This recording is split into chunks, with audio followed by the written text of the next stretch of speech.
నా పేరు కేత శిరీష. మాది పెద్దాపురం. నేను పెట్రోల్ బంక్లో పనిచేసుకునేదాన్ని. పెట్రోల్ బంక్లో చేస్తుండగా గొల్లవెల్లి భారతి అన్న ఆవిడ బంక్ వచ్చేదండి. బంక్ వచ్చాక అలా రెగ్యులర్గా వస్తుందండి. ఎందుకంటే ఒక బంక్లో వర్క్ చేసిన వాళ్ళు వచ్చే కస్టమర్లు కొంచెం క్లోజ్గా మూవ్ అవ్వాలని మా సార్ చెప్పారండి. అలాగే మాట్లాడుతూ క్లోజ్గా మూవ్ అయితే అలా ఒక నెల తర్వాత ఇంటి పనికి వస్తామని తీసుకెళ్తే ఎంత ఇస్తారు శాలరీ అని అడిగితే 15,000 ఇస్తాము రామ్మా అని అన్నదండి. సరే మా అమ్మగారిని అడిగితే మా అమ్మగారు ఇక్కడ ఉండేవారు కదండి, హైదరాబాదు కొయ్యట వెళ్ళిపోయేవారండి. ఈ మధ్యలో మీ నలుగురు అక్కజల్లు అయితే నలుగురికి పెళ్ళిళ్ళు చేసిన వల్ల అప్పులు చేసిన వల్ల సరే 15,000 ఇస్తున్నా అన్నారని చెప్పి వెళ్ళేదాన్ని అండి. వెళ్తే అక్కడ కొన్నాళ్ళు ఇలాగ ఎవరెవరో తెలియలేని వ్యక్తులు వస్తున్నారని చెప్పి నేను కొంచెం అమ్మాయిలను అడిగితే అమ్మాయిలు నాకు చెప్పేవారు కదండి. భారతితో చెప్తే ఆ భారతి నన్ను గసిరేదండి. గసిరాక మా చిన్నాన్న ఒకసారి ఆ ఇంట్లో ఉంటున్నావు ఏటమ్మా నువ్వు అని అడిగారు. చిన్నాన్న నేను ఇంట్లో ఉంటున్నాను, పనికి వచ్చాను, ఇంటి పనికి అక్కడ ఉండిపోమంది నన్ను, అందువల్ల నాకు 15,000 ఇస్తా అన్నారు, నేను ఉన్నానని నేను చెప్పానండి.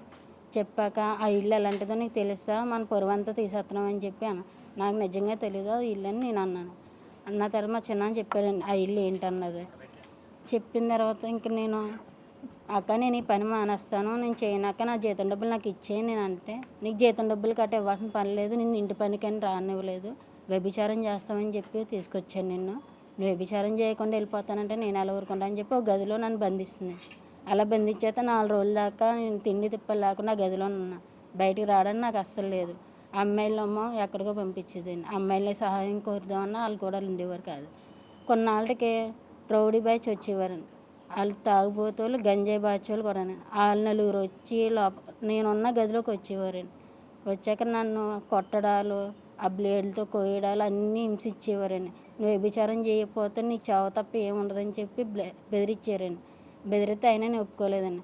వాళ్ళు వెళ్ళిపోయిన 2 రోజులకి ఒక మనిషిని పంపించిందండి. పంపించి డోర్లు వేసి మగవాళ్ళు ఎవ్వరు లేరండి ఇంట్లో, నేను ఆ మనిషి తప్ప.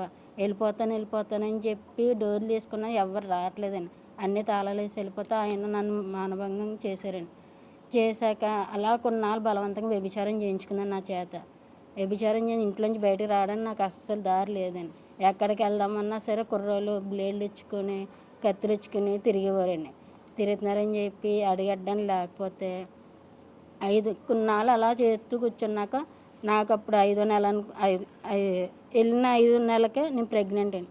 ప్రెగ్నెంట్ అయినప్పుడు నాకు ఆ విషయం కూడా తెలియదు. కొన్నాళ్ళకి పీరియడ్స్ ఆగిపోయింది. అడిగానండి, అక్క పీరియడ్స్ ఆగింది ఏంటక్క అని అడిగితే, నువ్వు పులుపులు తింటావు కదా, పులుపులు తినడం వల్ల పీరియడ్స్ ఆగింది, దాంట్లో ఇబ్బంది ఏం లేదన్న. తర్వాత జాయిగా నాకు కొంచెం పొట్ట పెరుగుతుందని చెప్పి డౌట్ వచ్చి స్కిట్ తెచ్చుకున్నాను. 7వ నెల 8వ నెల తెలియదు. తెచ్చుకున్నాక ఇప్పుడు ప్రెగ్నెంట్ అని తెలిసింది. అక్క నాకు ప్రెగ్నెంట్ అని ఇంట్లో చూపిస్తున్నాక నువ్వేమో పులుపులు తినడం వల్లనే నువ్వన్నావు, ఏంటక్క ఇదని నేను అన్నాను. అన్నాక ఏమో ఎవరితో ఉన్నావో ఎవరు తెలుసు, నీకు ఇష్టమైన వాళ్ళతో ఉన్నావేమో అన్నట్టు ర్యాష్గా మాట్లాడింది. అలాంటివి పెట్టాక నువ్వు చెప్పిందే కదా అక్క, నేను ఇంటికి వెళ్ళిపోతాను ఇప్పటికైనా వదిలేక్క అని చెప్తే ఈ విషయం మా అమ్మగారు తెలిసిందండి. మా అమ్మగారు తెలిసాక ఫోన్ చేశారండి. ఇంటి పనికి అని చెప్పి నువ్వేం చేస్తున్నావమ్మా అని అడిగిందండి మా అమ్మ. అడిగితే అమ్మ ఇంటి పనికి అని చెప్పి నన్ను ఇలా బలవంతంగా వ్యభిచారం దించిందమ్మ, నువ్వు అర్జెంటుగా రా అంటే నా చేతిలో ఫోన్ తీసేసుకుని పగలు కొడిసింది. పగలు కొట్టడం కాకుండా ఆ సిమ్ కూడా తీసేసి ఆవిడ పేరు మీద మార్చేసుకుని ఆవిడ వాడుతుందండి ఇప్పుడు ఆ సిమ్. మా అమ్మగారు ఇంకా ఫోన్ పగలడం చూసి వచ్చారండి. వస్తే ఆ ఇంటికి రావడానికి అవ్వలేదండి. మా చిన్నాన్న అడిగితే మా చిన్నాన్న చెప్పారండి. చిన్నాన్న చెప్పాక సంఘంలో పెడదామంటే మా సంఘం వాళ్ళు మా చెట్టు బజ్జీలు సంఘం వాళ్ళు రానన్నారండి. బ్రోతలు ఇప్పుడు వ్యభిచారం చేసిన వాళ్ళు సంఘం వేరు, మన సంఘం వేరు, పొరుగు పోద్దని చెప్పి రాలేదండి. రాకపోతే 9 నెలలు వచ్చిందండి. అప్పటికి 9 నెలలు వచ్చినా నన్ను వదలలేదండి ఆవిడ. అయినా బయటకు పంపించిందండి. 2 అబ్బాయిల చేత రూముకి పంపిస్తే ఆ 2 అబ్బాయిలు నాకు నొప్పులు వస్తున్నాయని చెప్పి సామర్లకోట గవర్నమెంట్ హాస్పిటల్ తీసుకెళ్లారు. గవర్నమెంట్ హాస్పిటల్ తీసుకెళ్ళాక అక్కడ డెలివరీ అయ్యిందండి. అప్పటికి భారతికి ఫోన్ చేశారండి ఆ రోజు రాత్రికి. ఆవిడ ఫోన్ ఎత్తలేదు. ఎత్తపోతే మరుసటి రోజు ఫోన్ చేస్తే ఈ అమ్మాయి ప్రెగ్నెంట్ అనేది చెప్పలేదు నాకు, ఈ అమ్మాయి డెలివరీ అయ్యింది, ఇక్కడ 2 హాస్పిటల్ ఉందంటే ఆ క్షణం వచ్చిన క్షణంలోనే నన్ను నా బిడ్డను దూరం చేసిందండి ఆవిడ. నన్ను నా బిడ్డను దూరం చేసి ఇప్పుడు నా బిడ్డను నా పక్కన ఎట్టిందా, నా పక్కన ఎట్లేదు ఎవరికో ఇచ్చిందండి. అప్పటికి చంటి పిల్లని పసుకోన పాలు ఇవ్వాల్సిన టైంలో కూడా అడిగానండి, అక్క పిల్లకి ఆకలిస్తుంది పాలు ఇవ్వాలి పిల్లని తీసుకురా అని అంటే, నీకు పిల్లలు కాదు నువ్వు వ్యభిచారం చేయాలి, నువ్వు రూమ్కి వెళ్ళాలి, నీ కోసం అక్కడ వెయిట్ చేస్తున్నారని చెప్పి అయినా వచ్చి బాలింతరాన్ని చూడగానే పంపించిందండి. పంపించాక అక్కడి నుంచి ఏమైనా ఎస్కేప్ అయిపోదని చూస్తే అలాగా 4-5 సార్లు పారిపోతుంటే ఇప్పుడు నా చంటి బిడ్డ ఒకటి ఉంది కాబట్టి ఆవిడ చేతిలో నాకు ఫోన్లు చేసి పోలీసుల ద్వారా లొకేషన్లు అవి చూసి నా కాల్ లిస్ట్ అన్నీ తీసి నాకు ఫోన్ చేసి బెదిరించి నువ్వు ఎక్కడ ఉన్నా అక్కడ నా మనుషులు ఉన్నా చంపేస్తానని చెప్పి నువ్వు అక్కడ చచ్చిపోతే ఇక్కడ నీ కూతురు చచ్చిపోద్ది అని చెప్పి అని బెదిరించి తప్పగా నా కూతురు కోసం రావాల్సి వచ్చింది. మళ్ళీ 5-4 సార్లు పారిపోయాక లాస్ట్ ఇంకా నాకు జ్వరం వచ్చిందని చెప్పి భారతి ఇంకా మెడికల్ షాప్కి వెళ్ళిందని చెప్పి వెనకాల నుంచి పారిపోయాక ఇంకా ఎస్ఐ మేడం గారి దగ్గరికి వెళ్ళాను. ఎస్ఐ మేడం గారి దగ్గరికి వెళ్తేనమ్మా ఆవిడ బెడ్ అప్ చెప్పారండి. బెడ్ అప్ చెప్పేశాక ఇలాగ ఇప్పుడు పెంచడానికి ఇచ్చింది కదండి మా అమ్మాయిని, పెంచడానికి ఇస్తే వాళ్ళకమ్మ 40,000 ఇవ్వాలంటండి భారతి. ఏ ఒక్కరికి డబ్బులు ఇచ్చేవాళ్ళు కాదండి ఆవిడ. 40,000 ఇవ్వాలని చెప్పి మళ్ళీ నన్ను అడిగారండి. పాపం నాకు ఆశ్రమం ఇచ్చిన నా ఫ్రెండ్ ఒక 15,000 సైన్ తాకట్టు పెట్టి 15,000 వాళ్ళకి ఇచ్చిందండి. 15,000 ఇస్తే అవి సరిపోవన్నారు. మా దగ్గర ఇప్పుడు లేవని ఎక్కడికి ఉద్యోగాలు కట్ట వెళ్తలేదు, ఇప్పుడున్న పొజిషన్ కూడా బాగోలేదని చెప్పానండి. సరే అని ఆగారండి. ఆగిన తర్వాత మేడం గారు పిల్లనప్పు చెప్పాక ఆవిడ ఏమని అంటున్నారండి, భారతి ఇంట్లో ఉన్నాడు మరి మీరు అడగరు, అన్నీ నేను చేత ఎలా ఉంటుందని ఎస్ఐ మేడం గారు అన్నారండి. అయిపోయాక తర్వాత సోమవారం ఎస్పీ గారి దగ్గరికి వెళ్ళాను కాకినాడ. ఎస్పీ గారి దగ్గరికి వెళ్తే కంప్లైంట్ తీసుకున్నారండి. కంప్లైంట్ నేను ఫస్ట్ అమౌంట్ ఇవ్వాలని చెప్పి రాంగ్గా రాశారండి. ఎందుకు ఇలాగని అడిగాను. ఇలాగ డైరెక్ట్గా రాస్తే బాగోదమ్మా, నువ్వు ఇంట్లో పనిచేసావు అంటున్నావు కాబట్టి అమౌంట్ ఇవ్వాలని చెప్తాను అంటే, అమౌంట్ అని రాస్తే నాకు అమౌంట్ కాకుండా ఆవిడ శిక్ష ఏం పడదు కదని అన్నాను. నువ్వు అలా తప్పు అనుకుంటున్నావు, అమౌంట్ రాస్తే ఆవిడ యాక్షన్ ఉంటే తీసుకుంటారు, అప్పుడు నీకు ఏం కావాలో అడుగుతారు కదా, అప్పుడు నువ్వు కోరుకొని అన్నారు. సరే ఎస్పీ గారికి ఆ కంప్లైంట్ ఇచ్చానండి. ఆ కంప్లైంట్ ఇచ్చాక వీళ్ళు ఏం చేశారు, డిఎస్పీకి వెళ్ళారండి. పెద్దప్పుడు డిఎస్పీకి వెళ్ళమన్నారు. డిఎస్పీ గారి దగ్గరికి వెళ్ళమంటే ఆయనేమో చెక్ పేపర్ల మీద సంతకాలు పెట్టించుకుందని చెప్పి అవన్నీ ఇప్పిస్తానని చెప్పి చెక్ పేపర్లు భారతి వచ్చాక మాట్లాడాను. అవి ఎవరికి ఇచ్చి నేను 2 లక్షలు తీసుకున్నాను అన్నాను.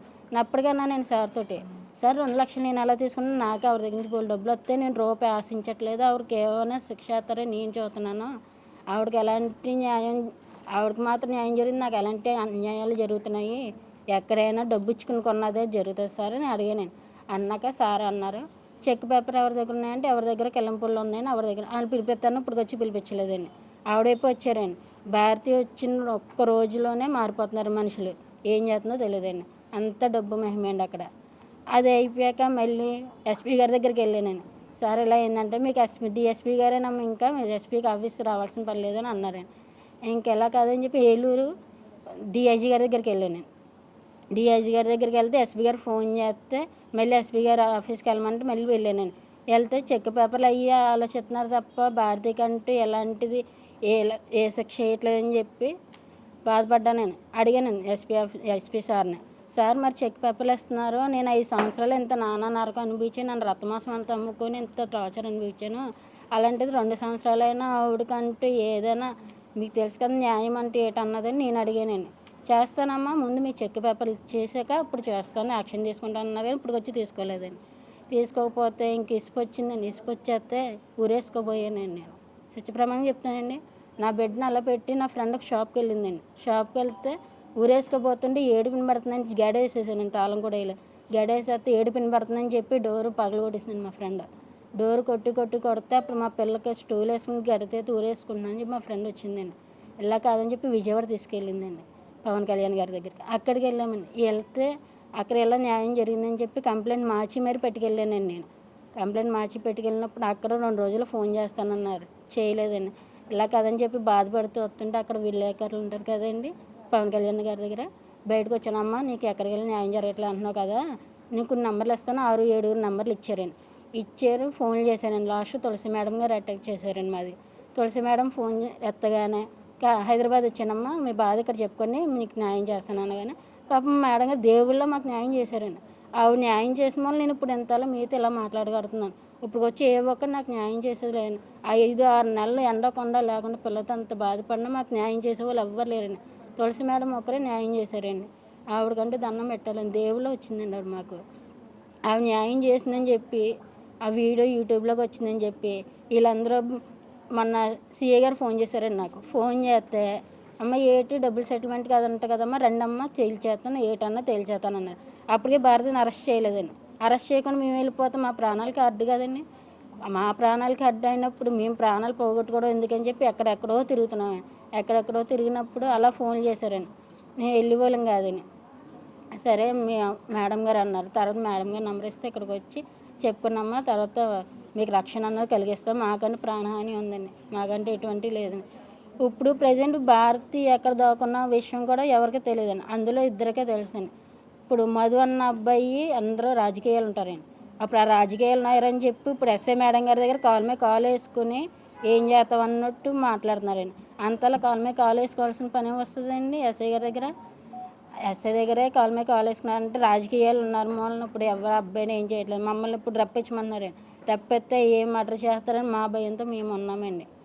మొన్న అలాగే మళ్ళీ డిఎస్పీ కాకినాడ ఎస్పీ గారి దగ్గరికి వెళ్తే ప్రతిభ ఎస్ఐ గారి దగ్గర పంపించారండి.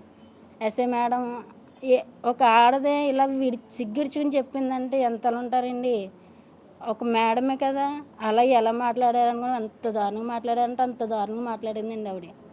కానీ అది చెప్పుకోలేనండి, అది ఆ మాట అది చెప్పుకుంటే ఇంకా దారుణంగా ఉంటుందండి నాకు.